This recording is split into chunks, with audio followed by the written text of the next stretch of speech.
আসসালামু আলাইকুম প্রিয় শিক্ষার্থীরা, আশা করছি সবাই ভালো আছো।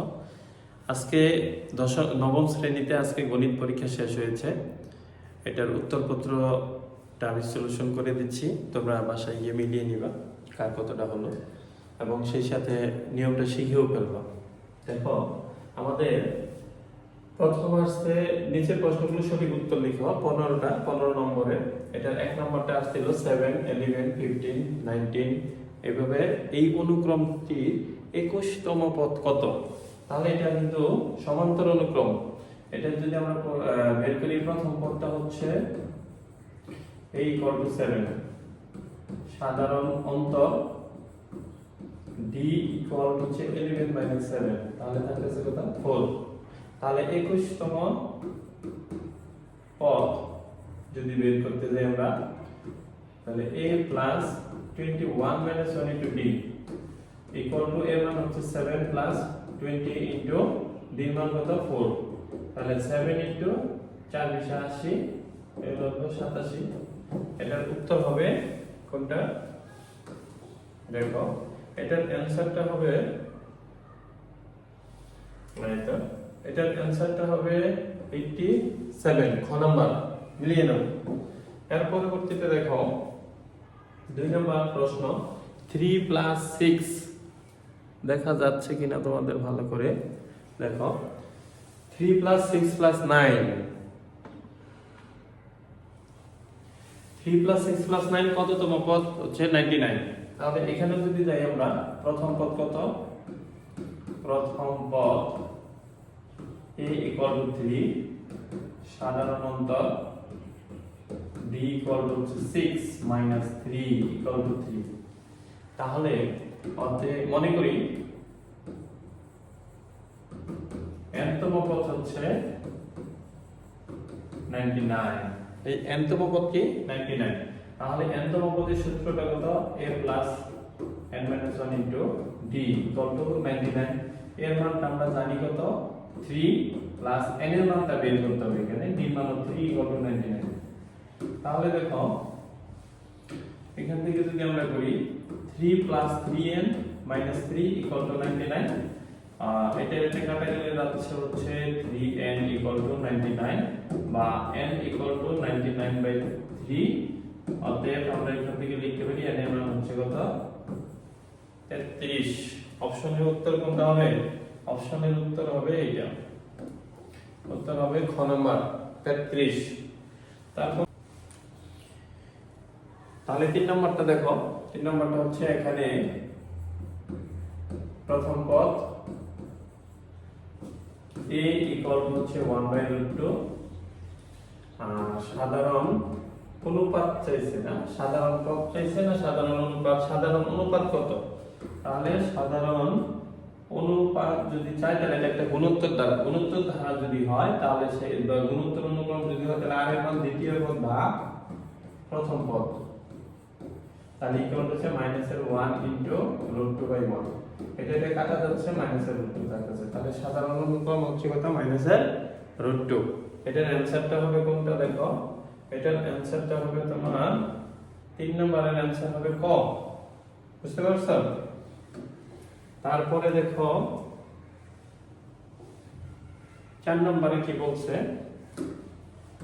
4 নম্বরে একটা চিত্র আছে, দেখো 4 বা 6 তিনটা প্রশ্নের উত্তর দিতে বলছে। এখানে প্রশ্নের উত্তরে কি আছে? একটি সমকোণী ত্রিভুজ যার সূক্ষ্মকোণটা হচ্ছে এটা যদি আমরা সূক্ষ্মকোণের বিপরীত বাহুর নাম কি? লম্ব। অথবা দিতে পারি আমরা এটাকে বলতে পারি লম্ব অথবা বিপরীত বাহু। বিপরীত বাহু। আর এটা হচ্ছে অতিভুজ, আর এটা হচ্ছে ভূমি। তাহলে আমরা কি জানি? sin θ সমান কত? তাহলে sin θ সমান হচ্ছে sin θ ইকুয়াল যদি দিই আমরা, এখানে একটু চিন্তা করো, এটা ধরো বাদ দিয়ে দিই, তাহলে এটা সমান ভর সমান কত চাইছে আমরা বের করব। তাহলে sin θ সমান কত চাইছে? sin θ সমান কি? লম্ব বাই অতিভুজ অথবা বিপরীত বাহু বাই অতিভুজ। লম্ব বাই অতিভুজ। তাহলে লম্বর মান কত দেওয়া আছে? লম্বর মান আছে 3 আর অতিভুজ আছে 5। এটি आंसर। এইখান থেকে যদি আমরা অপশনে যাই তাহলে 4 এর উত্তরটা আসবে 3/5। 3/5 হচ্ছে খ নাম্বারটা। এর পরবর্তীতে যদি যাই আমরা, দেখো কোসেক থিটা সমান যদি বের করতে যাই আমরা, তাহলে এই ক্ষেত্রে কোসেক থিটার মান বের করতে গেলে আমাদের এখান থেকে বের করতে হবে কোসেক সমান সাইনের বিপরীত। কোসেক হচ্ছে কি সাইনের বিপরীত, তাহলে সাইন সমান হচ্ছে লম্ব বাই অতিভুজ, আর এটা হবে অতিভুজ বাই লম্ব, মানে 5/3। উত্তর হবে কোনটা? 5/3। 5/3 ক নাম্বারটা। তার পরবর্তীতে হবে 6 নাম্বারটা। দেখো 6 যদি দেখি আমরা, 6 দেখো 6 হচ্ছে cos থিটা। তাহলে cos থিটা ইকুয়াল আমরা লিখতে পারি ভূমি বাই অতিভুজ। ভূমি বাই অতিভুজ, তাহলে ভূমি আছে 4, অতিভুজ আছে 5, তাহলে উত্তর হবে 4/5। উত্তর হবে 4/5। আমাদের অপশনে কি 4/5 ছিল না? দেখি তো, তোমার অপশনে ছিল কি ভূমি বাই অতিভুজ। ভূমি হচ্ছে 4, অতিভুজ হচ্ছে 5, তাহলে ভূমি বাই অতিভুজ। তাহলে আশা করছি এখান থেকে আমাদের কি কি শেখা হয়ে গেল। এখান থেকে শেখা হলো 4, 5, 6। এরপরে আসি আমরা 7 নম্বরে। সাথে গিয়ে দেখো কি বলেছে, সাথে বলেছে হচ্ছে তোমার বড় করা যাচ্ছে না। আচ্ছা, সাথে কি বলছে দেখো, সাথে হচ্ছে এক ডিগ্রিকে 60 ভাগ করলে যে কৌণিক দূরত্ব হয় তাকে কি বলে? আমরা জানি এক ডিগ্রি সমান কত? 60 মিনিট। তাহলে এক ডিগ্রি সমান 60 মিনিট হলে এই 60 মিনিটকে যদি তুমি 60 দিয়ে ভাগ করো তাহলে কি দাঁড়াচ্ছে? 1 মিনিট হচ্ছে। উত্তর হচ্ছে কি 1 মিনিট। তাহলে এখান থেকে আমাদের উত্তরটা 7 নম্বরের উত্তর হচ্ছে খ নাম্বার, 1 মিনিট হবে। কি হবে বলছি? 1 মিনিট। তার পরবর্তীতে দেখো এখানে পরবর্তী প্রশ্ন যদি যাই, মাইনাসের 2130 কোন চতুর্ভাগে অবস্থিত? আমরা এখানে ত্রিকোণমিতিতে কোয়াড্রেন্ট গুলো শিখেছিলাম। কোয়াড্রেন্টের মধ্যে কি শিখেছিলাম? এটা ফার্স্ট কোয়াড্রেন্ট, একটু খেয়াল করি আমরা। এখানে যদি দেই, এটা হচ্ছে ফার্স্ট কোয়াড্রেন্ট, এটা সেকেন্ড কোয়াড্রেন্ট, এটা থার্ড কোয়াড্রেন্ট, এটা ফোর্থ কোয়াড্রেন্ট। চারটা কোয়াড্রেন্টের মধ্যে এখানে অল পজিটিভ, এখানে সাইন আর কোসেক পজিটিভ, ট্যান আর কট পজিটিভ, সেক আর কোসেক কস পজিটিভ। তাহলে এখানে আমাদের কি করতে হবে? এটাকে দেখো, মাইনাসের 2130 কে ভাগ দিবেন কত দিয়ে? 90 দিয়ে। যেমন আমাদের এখান থেকে যদি আমরা ক্যালকুলেটর ইউজ করি, দেখো এখান থেকে আমরা একটা ক্যালকুলেটর নিয়ে নিচ্ছি। ক্যালকুলেটর দিয়ে হিসাব করি আমরা। 2000 কত দিব? দেখো 2000 2 করি 2000 এখানে একটু পুরোটা নিয়ে 130, এটাকে ভাগ দাও হচ্ছে 90 দিয়ে। ভাগ দিলে কত আছে? 23 দশমিক সামথিং। তার মানে হচ্ছে ইকুয়াল টু, এটাকে লেখা যায় মাইনাসের 23 গুণ 90। আরো বাকি থাকে কত? তাহলে যেখানে হিসাব করি যদি আমরা, দেখো এটাকে আমরা হিসাব করি 23 গুণন কত? 90। 23 আর 90 গুণ করলে আসতেছে 2070। তার সাথে বিয়োগ দাও 2100 কত ছিল? 30 ছিল। বাকি থাকে আরো 60। তার মানে এখানে আরো 60 যোগ করতে হবে। অর্থাৎ 90 গুণ 23 তার সাথে যোগ হচ্ছে কত? 60 ডিগ্রি। তার মানে এখানে আবার মাইনাস আছে। তাহলে মাইনাস থাকার কারণে এখানে আমাদের কি করতে হবে? এটা ঘড়ির কাঁটার দিকে ঘুরতে হবে। এই 90 কেন দিলাম? অর্থাৎ প্রতিটা কোয়াড্রেন্ট 90 ডিগ্রি। ঘড়ির মাইনাস যদি থাকে তাহলে ঘড়ির কাঁটার দিকে ঘুরে, আর যদি প্লাসের থাকতো তাহলে ঘড়ির কাঁটার উল্টা দিকে ঘুরতো। যেহেতু দিকে ঘুরবে, কয়বার ঘুরবে? 23 বার। এভাবে যদি আমরা হিসাব করি, ধরো 1 2 3 4 5 6 7 8 9 10 11 12 13 14 15 16 17 18 19 20 21 22 23। তাহলে 23 গিয়ে শেষ হয়েছে কোথায়? ওয়াই অক্ষে উপরে। আর তার সাথে আবার প্লাস আছে, প্লাস থাকলে তার সামনের ঘরে যাবে, সামনের ঘরে, এবং প্লাস 60 ডিগ্রি বোঝাচ্ছে। তার মানে ফার্স্ট কোয়াড্রেন্টে বোঝাচ্ছে। অর্থাৎ জিজ্ঞেস করেছিল এটা কোন কোয়াড্রেন্টে বসবে, তাই তো? সেটা কোয়াড্রেন্টটা হবে, উত্তর হবে এখানে দেখো প্রথম কোয়াড্রেন্ট, ক নাম্বার। 8 এর উত্তর হচ্ছে কি ক নাম্বার। এরপরে দেখো 9 নাম্বার। 9 নম্বরের প্রশ্ন বলেছিল প্রথম 12টি মৌলিক সংখ্যার পরিসর কত? তাহলে এখানে আমার মতে এটার অপশনটা খুঁজে পাইনি। পরিসর হচ্ছে সর্বোচ্চ সংখ্যা 1 থেকে 12টি মৌলিক সংখ্যা হচ্ছে 2 থেকে 37 পর্যন্ত। তাহলে সর্বোচ্চ সংখ্যা হচ্ছে 37 আর সর্বনিম্ন সংখ্যা হচ্ছে 2, তার সাথে যোগ 1 যোগ করলে হয় পরিসর। পরিসরের সূত্র হচ্ছে এটা। পরিসরের সূত্র যদি এটা হয় তাহলে এখানে 35 যোগ 1 36 হওয়ার কথা, কিন্তু অপশনে 36 নাই, হয়তো এখানে প্রশ্নে ভুল আছে। এর পরবর্তীতে হচ্ছে তোমার 10 নম্বরটা দেখো। 10 নম্বর যে সংখ্যাগুলো দেওয়া আছে 12 থেকে 29 পর্যন্ত সংখ্যাগুলো কিন্তু তোমার কি বলে বিন্যস্ত করা, ছোট থেকে বড় করে সাজানো আছে। তাহলে এখানে সংখ্যা হচ্ছে বেজোড় 1 2 3 4 5 6 7 8 9টা। যদি বেজোড় হয় তাহলে তার মধ্যক বের করার সূত্র কি n + 1/2 তম পদ, এততম পদ। এততম পদ যদি হিসাব করি তাহলে n এর মান হচ্ছে কত 9, 1 2 3 4 5 6 7 8 9টা। তাহলে 9 যোগ 1 ভাগ 2 এততম পদ ইকুয়াল টু 10/2 তম পদ ইকুয়াল টু 5 তম পদ। তাহলে 5 তম পদ যদি আমরা হিসাব করি 5 তম পদ 1 2 3 4 5 অর্থাৎ 20। এই 20 হবে উত্তর। এখানে অপশনে 20 আছে, গ নাম্বার উত্তর।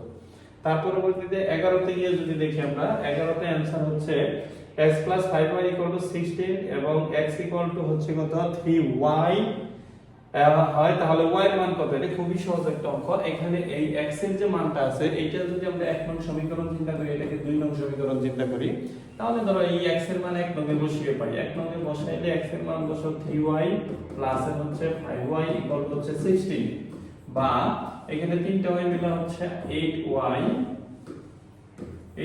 = হচ্ছে 16, বা y = হচ্ছে 16/8। অতএব y এর মানটা কি দাঁড়াচ্ছে আমাদের 2। তারা কিন্তু এখানে অপশনে y এর মানটাই চেয়েছে। ঘ নাম্বার প্রশ্নটা উত্তর হবে ঘ 2। তার পরবর্তীতে দেখো 12 নম্বর প্রশ্ন যদি আমরা চিন্তা করি, 12 নম্বর প্রশ্নের জন্য এই যে এইটাই দিতে হবে। x + y সমান হচ্ছে কত 7, এবং এখানে প্রশ্ন দেওয়া আছে x + y সমান হচ্ছে 7, x - y সমান 5। তাহলে এই ক্ষেত্রে যদি আমরা একবার দেখে যোগ করে দিই, এটা তো হবে 1 নং সমীকরণ, এটা 2 নং সমীকরণ, একবার যোগ করে দিলে y কেটে দিলে হচ্ছে 2x = 12 12। তাহলে x = হচ্ছে 6, একবার x এর মান কত পেলাম 6। আবার এই x এর মানটাই যে কোনো একটা সমীকরণে যদি বসায় দাও x + y = 7, x এর মান হচ্ছে 6 + y = 7 আর y = হচ্ছে 7 - 6। অতএব y = 1। অর্থাৎ এখানে নির্ণয় সমাধান x y কত পাচ্ছি আমরা, x এর মান পাচ্ছি 6 আর y এর মান হচ্ছে 1। এটা आंसर হবে। এটা অবশ্যই অপশনে খ নম্বরে আছে। এর পরবর্তীতে যদি যাই আমরা 13 নম্বর বলছে কোন বৃত্তের অধিচাপ অন্তর্লিখিত কোণ কত। অধিচাপটা হচ্ছে একটা বৃত্তের যখন পরিধি আঁকবো তার অর্ধেকের বেশি অংশ যদি থাকে সেটাকে অধিচাপ বলে। তাহলে অর্ধেকের বেশি থাকলে অধিচাপ বলে, সেখান থেকে যে কোণটা আঁকবো অবশ্যই সেটা সূক্ষ্ম কোণ হবে। সেটা কি হবে? সূক্ষ্ম কোণ। আচ্ছা, 13 পরে যদি আমরা 14 যাই, 14 হচ্ছে অর্ধবৃত্তস্থ কোণের পরিমাণ কত। যদি একটা বৃত্ত যদি আমরা চিন্তা করি, ধরো এখান থেকে যদি আমরা একটা বৃত্ত আঁকাই, তাহলে একটু খেয়াল করো, মনে করো এটা একটা বৃত্ত।